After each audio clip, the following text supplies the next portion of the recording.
আসসালামু আলাইকুম রহমতুল্লাহ বরকাত। বিসমিল্লাহির রহমানির রহিম। আলহামদুলিল্লাহ ওয়াসসালাতু ওয়াসসালামু আলা রাসূলিল্লাহ আম্মা বা'দ। যাবতীয় প্রশংসা ও গুণগান, হামদ এবং তারিফ সেই মহান অধিপতি, মহান সৃষ্টিকর্তা, এই বিশ্ব চরাচর একচ্ছত্র নিয়ন্ত্রক ও পরিচালক আল্লাহ রাব্বুল ইজ্জাতুল জালালের দরবারে পেশ করছি, যিনি আজকে আমাদেরকে মাহে রমজান এবং ঈদ উল ফিতরের দীর্ঘ বিরতির পরে আকিদা বিষয়ক সাপ্তাহিক ক্লাসে আজকে উপস্থিত হওয়ার সুযোগ করে দিয়েছেন।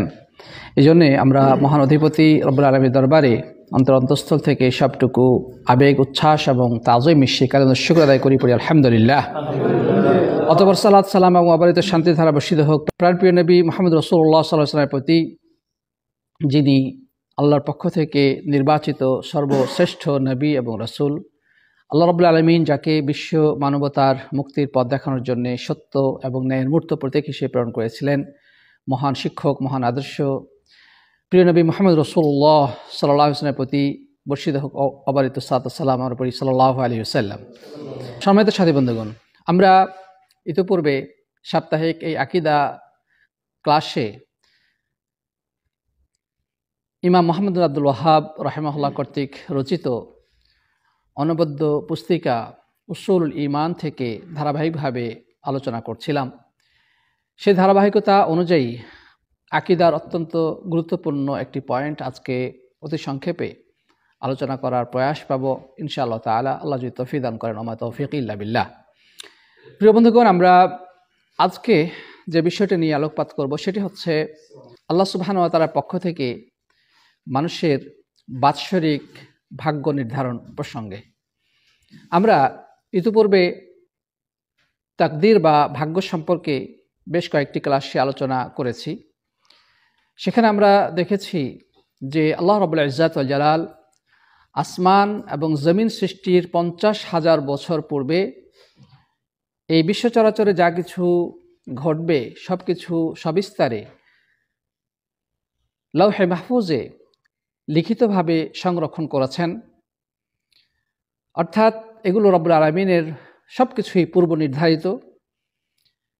গাছ থেকে যদি একটি পাতাও পড়ে সেটাও রব্বুল আলামিন আগে থেকেই জানেন, কারণ তার জ্ঞান নির্দিষ্ট কোনো সময়সীমার সাথে সীমাবদ্ধ নয়। তার জ্ঞান অসীম, অপার।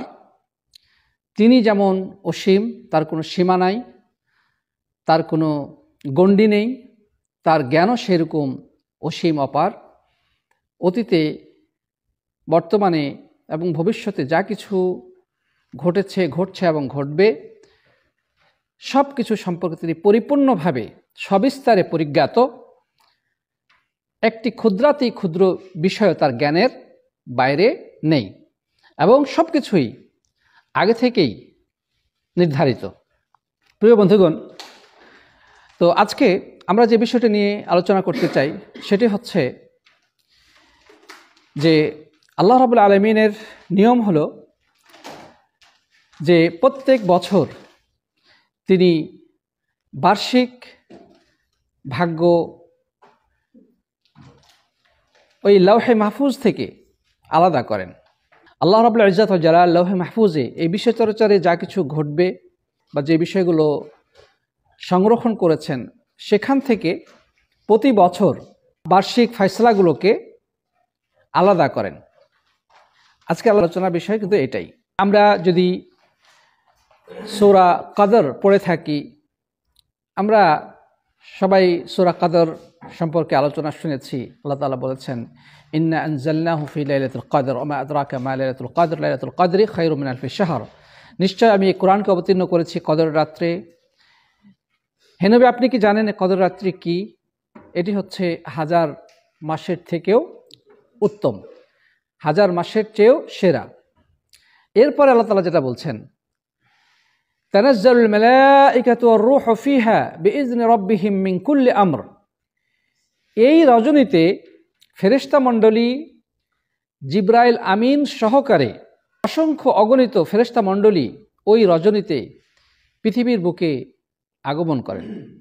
মিন কুল্লি আমর অর্থাৎ আল্লাহ রাব্বুল আলামিনের পক্ষ থেকে প্রত্যেকটি নির্ধারিত ফায়সালা নিয়ে এই পৃথিবীর বুকে তারা আগমন করে থাকেন।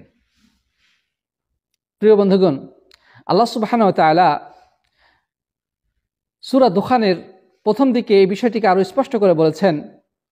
আল্লাহ সুবহানাহু ওয়া তাআলা কি বলছেন?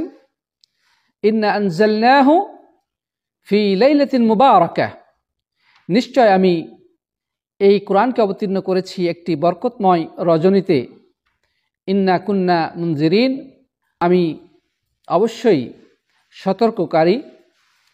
ফিহা ইফরাকু কুল্লু আমরিন হাকিম, সেই রজনীতে আলাদা করা হয় প্রত্যেকটি সুনির্ধারিত বিষয়কে। সূরা কদরের মধ্যে আল্লাহ সুবহানাহু ওয়া তাআলা যে কথা বলেছেন যে ওই রজনীতে রূহুল আমিন এবং ফেরেশতা মণ্ডলী তারা আল্লাহর নির্ধারিত বিষয়গুলো নিয়ে পৃথিবীর বুকে আগমন করেন। এটার ব্যাখ্যায় ইবনে আব্বাস রাদিয়াল্লাহু তাআলা আনহু থেকে যেটি বর্ণিত হয়েছে সেটি হলো, তিনি বলেছেন যে ইউকদা ফিহা মা ইয়াকুনু ফিস সানাহ ইলা মিসলিহা, যে সেই রাত্রে ফয়সালা করা হয় আগামী এক বছরের সকল বিষয়াদি।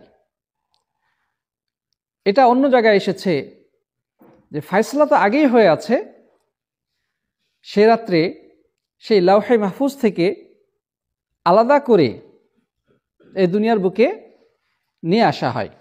এই বর্ণনাটা এসেছে মুসান্নাফে আব্দুর রাজ্জাক এবং তাফসিরে ইবনে জারির তাবারিতে।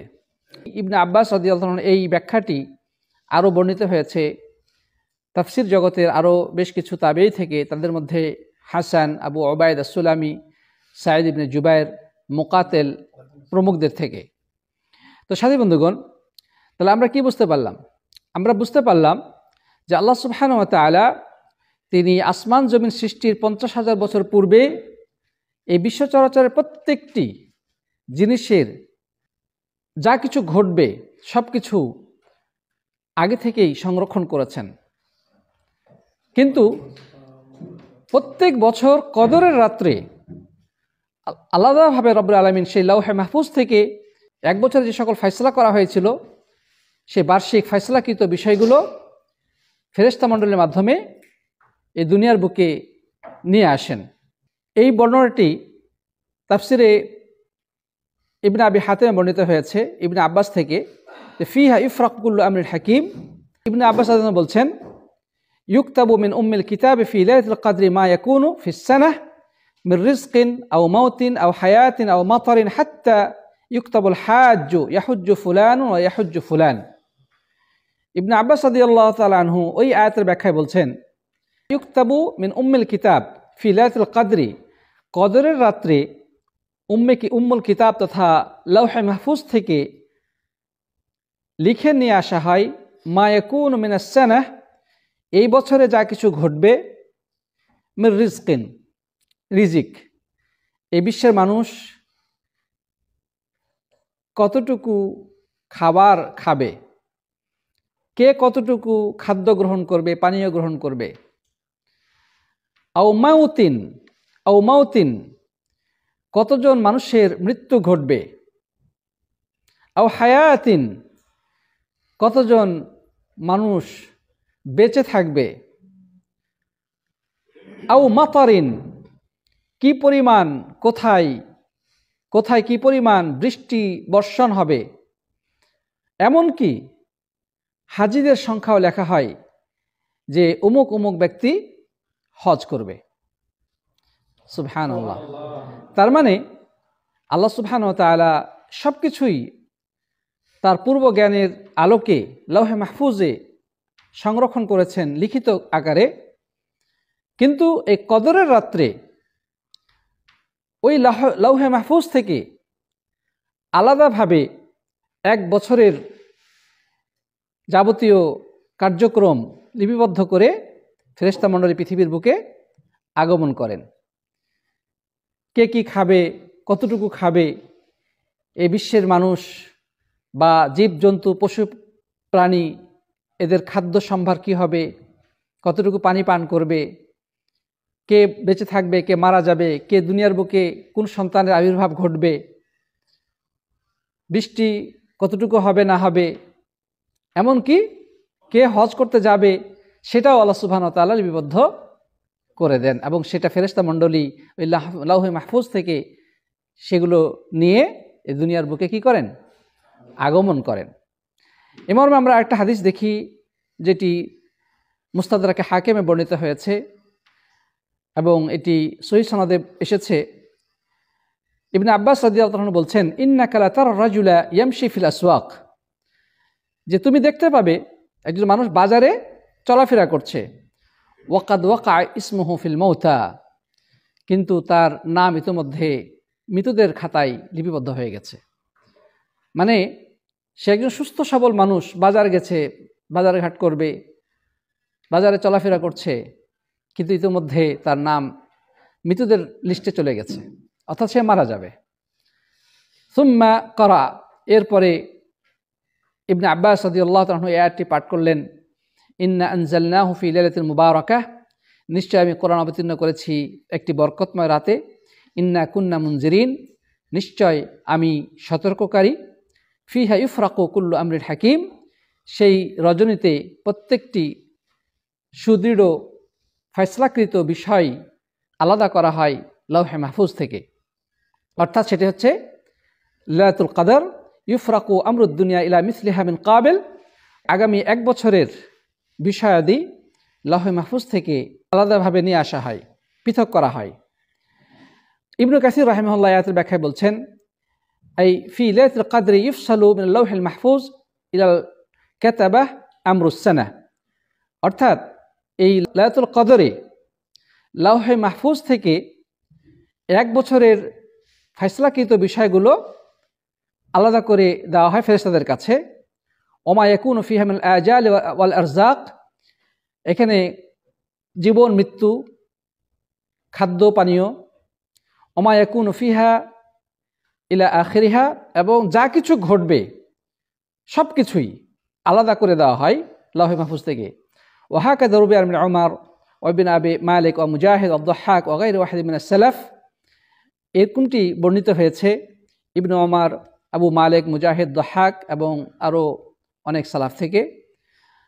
প্রিয় বন্ধুগণ, তাহলে এই আলোচনা থেকে আমাদের কাছে একটা জিনিস সুস্পষ্টভাবে প্রতিভাত হচ্ছে যে আল্লাহ সুবহানাহু ওয়া তাআলা 1 বছরের খাদ্য পানীয়, বৃষ্টি, জীবন মৃত্যু, কে বেঁচে থাকবে, কে মারা যাবে, কে দুনিয়ার বুকে আগমন করবে, কে দুনিয়া থেকে প্রস্থান করবে, কোথায় বৃষ্টি বর্ষিত হবে না হবে, কতটুকু ফসল হবে, সব কিছু যদিও আগে থেকে ফয়সালা করা থাকে, কিন্তু সেগুলো কদরের রাতে আবার 1 বছরের এই বিষয়গুলো ফেরেশতাদের মাধ্যমে পৃথিবীবাসীর কাছে রব্বুল আলামিন সেগুলো নিয়ে আসেন ফেরেশতাদের মাধ্যমে। তাহলে আমাদের যেহেতু আলোচনা চলছিল তাকদীর সম্পর্কে, সেই আলোচনার প্রেক্ষিতে আমরা 2টি জিনিস জানতে পারলাম। একটি হচ্ছে আল কাদা আল আজলি বা পূর্ব ফয়সালা, যেটা রব্বুল আলামিন সামগ্রিকভাবে সমগ্র সৃষ্টি লোকের জন্য নির্ধারণ করেছেন। আরেকটা হচ্ছে কাদা সানাবি, বার্ষিক ফয়সালা, যেটা 1 বছরের ফয়সালা রব্বুল আলামিন করেছে সেটা। তাহলে এভাবে আমরা রব্বুল আলামিনের তাকদীর বা এই ফয়সালা বিষয়টি অবগত হলাম। এর আগে আমরা এই তাকদীরের প্রকারভেদ সম্পর্কে জেনেছি যে এটার স্তর রয়েছে 4টি স্তর। তো যাই হোক, আমরা আজকে আর কথা লম্বা করতে চাই না। আমরা শুধু এতটুকুই বলবো, একজন মানুষ সৌভাগ্যশালী নাকি হতভাগ্য এগুলো কিন্তু আগে থেকে ফয়সালা করা আছে, কিন্তু একজন ইমানদারের করণীয় হচ্ছে তকদিরে কি লেখা আছে সেদিকে মনোযোগী না হয়ে তার উপরে অর্পিত দায়িত্বকে সঠিকভাবে পালন করা। আমরা এর আগে বিভিন্ন উদাহরণের মাধ্যমে বিষয়টি ক্লিয়ার করেছিলাম যে ভাগ্যে কি আছে এটা তো আমরা কেউ জানি না, এটি হচ্ছে রহস্যের চাদরে আবৃত একটি গোপন বিষয় যেটা রব্বুল আলামিন নিজের কাছেই সংরক্ষণ করেছেন, সেটা তিনি কোনো ফেরেশতা মণ্ডলীকে পর্যন্ত জানান নাই, কোনো নবী রাসূল পর্যন্ত সে বিষয়ে অবগত নন, যেটা শুধুমাত্র তিনি জানেন। তো এই জন্যে ওই অজানা বিষয়ে আমাদের বেশি মাথা না ঘামিয়ে আমাদের যেটা করণীয় সেটা হচ্ছে আমাদেরকে যে আদেশ করা হয়েছে সেটা করা। ফাকুল্লুন মুয়াসসারুন লিমা খুলিকা, প্রত্যেকটি মানুষকে সেই কাজটা করারই তৌফিক দেওয়া হবে বা সেই কাজটা করে তার জন্য সহজ করে দেওয়া হবে যে জন্য তাকে সৃষ্টি করা হয়েছে। যদি তাকে জান্নাতবাসী হিসেবে সৃষ্টি করা হয়ে থাকে তাহলে সে জান্নাতবাসীদের মতো আমল করবে এবং অবশ্যই সে জান্নাতে যাবে। আর যদি তাকে জাহান্নামবাসীদের জন্য জাহান্নামের জন্য সৃষ্টি করা হয়ে থাকে তাহলে সে জাহান্নামীদের মতো আমল করে অবশেষে জাহান্নামে যাবে। তো ভবিষ্যৎ সম্পর্কে যেহেতু আমাদের জ্ঞান নেই বা ভাগ্যের শেষ পরিণতি কী হবে আমাদের যেহেতু জ্ঞান নাই, এদিকে মাথা না ঘামানোই উচিত। বরং সালাফগণ সতর্ক করেছেন তাকদীর বিষয়ে বেশি মাথা না ঘামানোর ব্যাপারে, এতে পথভ্রষ্ট হওয়ার সম্ভাবনা রয়েছে। বরং দায়িত্ব হবে আমাদের আল্লাহ তাআলা আমাকে কি করতে বলে সেটা করা। আপনি ফসল ঘরে তুলতে পারবেন কি না এই চিন্তা করে মাথা নষ্ট করে আপনি যদি আগে থেকে ফসল বোনা বাদ দিয়ে ঘরে বসে থাকেন তাহলে কি সেটা বুদ্ধিমানের কাজ হবে? আপনি চিন্তা করছেন যে যদি ঝড় এসে ফসল নষ্ট করে দেয়, হ্যাঁ, আগে থেকে আপনি এ ধরনের গবেষণা চিন্তা ভাবনা করে ফসলই লাগালেন, এটা কি হলো? আপনাকে চেষ্টা করতে হবে, বাকিটা আল্লাহর হাতে। বিয়ে করব, বাচ্চা হবে কি হবে না এই চিন্তা করে বিয়ে করতেছেন না, এটা কি হলো? বাচ্চা পাওয়ার জন্য চেষ্টা তো করতে হবে।